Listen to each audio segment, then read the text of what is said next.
at Sentai when I started, there were a couple of directors at Sentai that were still using the beeps. And I don't know how I only eat baked lays. Sorry. There were a couple of directors there that, Rob? Do you want this? No, no. Skinny pop, anyone? Skinny pop? Man, why am I on low battery already? This is terrible. Man, around here, are your cell phones like being eaten up, the battery life? Yeah, that's some crazy stuff. I got my Mophie, but thank you, yeah.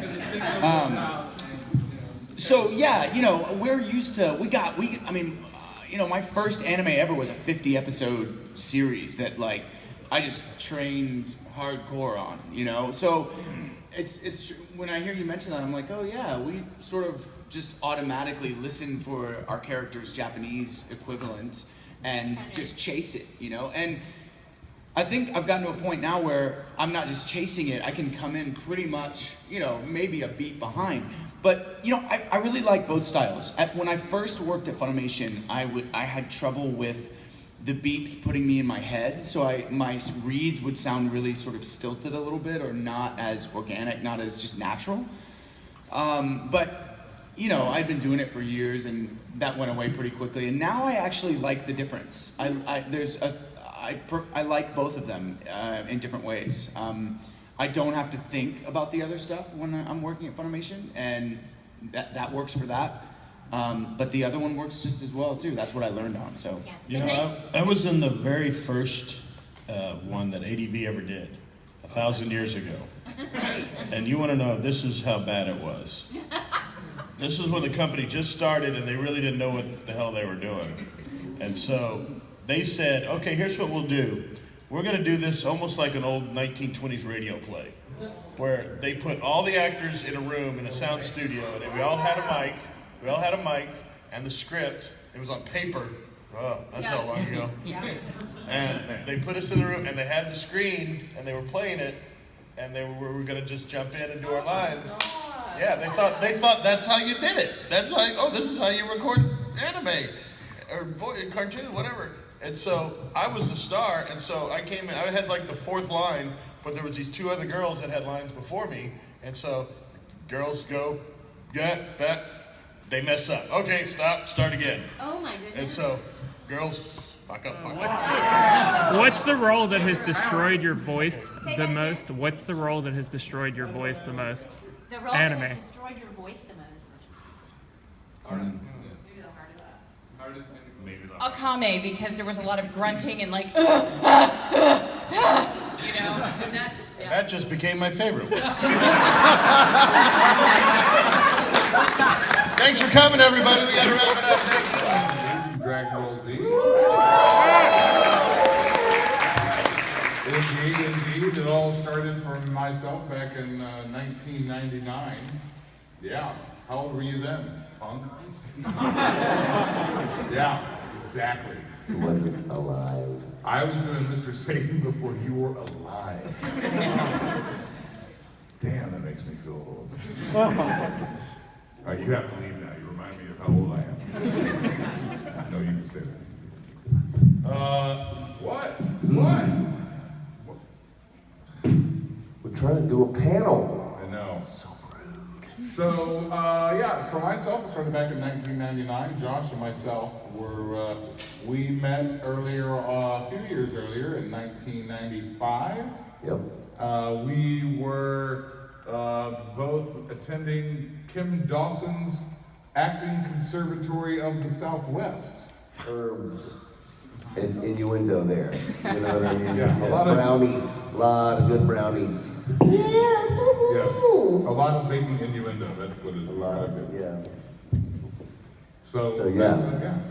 And then little did we know the characters that we booked would become friends on this series, and who'd have thunk it, 22 years later, we are still pretty good friends. Right. All this time later. And we had no idea that these characters were gonna even cross paths, much less become friends. It's right. But imitating as life. It began to sort of play out. Thank you very much, sir. Merry Christmas to you. Happy New Year. Thank you. Give it up to Beyond Greg, aka Reese.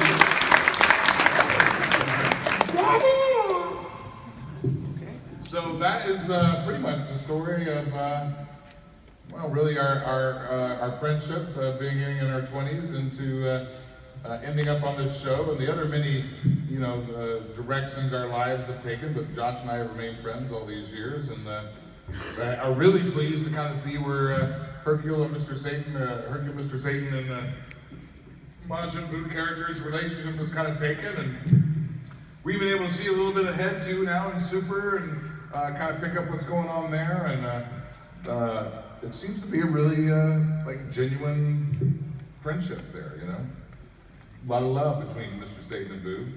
It would appear. And then eventually I get you into shape. Yeah. You're just now I fit, can't Boo, wait. and I'm sure that it was Mr. Satan's doing. I can only imagine. Right? I don't know. Y'all tell me. Anyone up to the point where Boo becomes fit? Yeah. It was Mr. Why? Satan who got him that way. Yes, just lie to me. Thank you. No question. Silly lies. Yeah. It's so you can get. What happened? Never What mind. leads to his being fit? That's just the way it is. Okay. Thank you. Bye-bye. That's my Ian Sinclair. You got a message over there? No. Just checking the time, seeing how we're doing. Right. How are we doing?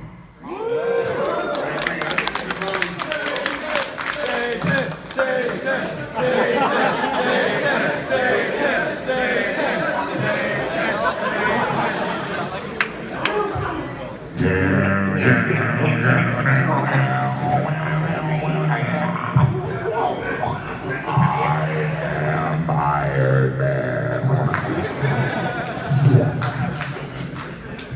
That would be appropriate. Where does that take us? I think This and you're a is- dick. What?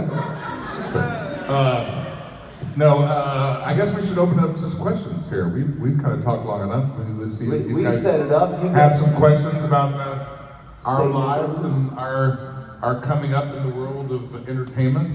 Let's As it get the were. one guy who saw the Yeah, one guy who's the only guy who saw that. Dead Poets Society. Oh yeah, Oh, Josh, sure. why don't you sing a bit? Give us a rap. Okay, I'll do the first verse. I rewrote Snoop Dogg's "What's My Name," right? So, First one. Yo. Snoop Doggy Dogg. And then it was Pillsbury Homeboy. Pillsbury Homeboy. What's my muffin bacon name? Pillsbury Homeboy. I can't hear you. Pillsbury Homeboy. Yo, I'm from the bakery, right up the block. Pillsbury getting funky with what's in the pot. More cocoa for you. I'm the one to blame. When you taste my cooking, you'll scream my name. Call me, cause you need a fix. 2 Jizzy's the century for me to funk up the mix. I don't need no slice rack. Yo, I just need a 20 sec. It's like that. Put the batch in the rack. But be careful when you eat it, you'll be falling on your back. Read the ingredients list. You'll see it makes my mix a hit. Now tell me, what's my name? Ooh. Pillsbury Of the sound. I just wanted to ask you, as a fan of your great martial arts expertise, if you would be competing in the cell games against this monster. Of course I will be there competing in the show. I will be there front and center, making sure the people of Earth understand who the real champion of the world is. And that is me, Mr. Satan. Oh yeah. What do you think?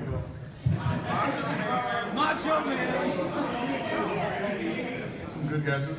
Well, when I went on to audition, and this is, the improv world is what dictates a lot of my decision making when it comes to acting. So when I first saw him, first thing that popped in my head was Hulk Hogan.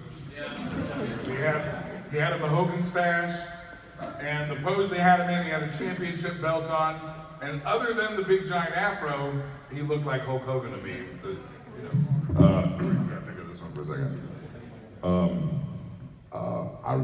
I first remember, I remember when I first saw Andy Dufresne. He's a tall, skinny white boy. You know, as they say, some birds weren't meant to be caged. Yes. He told me to look for a rock that was out of place. And I saw that rock. I picked it up. And it made me think of my friend Andy. I can't remember all my great. Actually, what would happen is Hercule would have workout YouTube videos, right? But he would never do any of it. He'd just have someone else do it for him. He'd just be standing going, yeah, good job. Make sure you do it, kick it higher. All right, good job.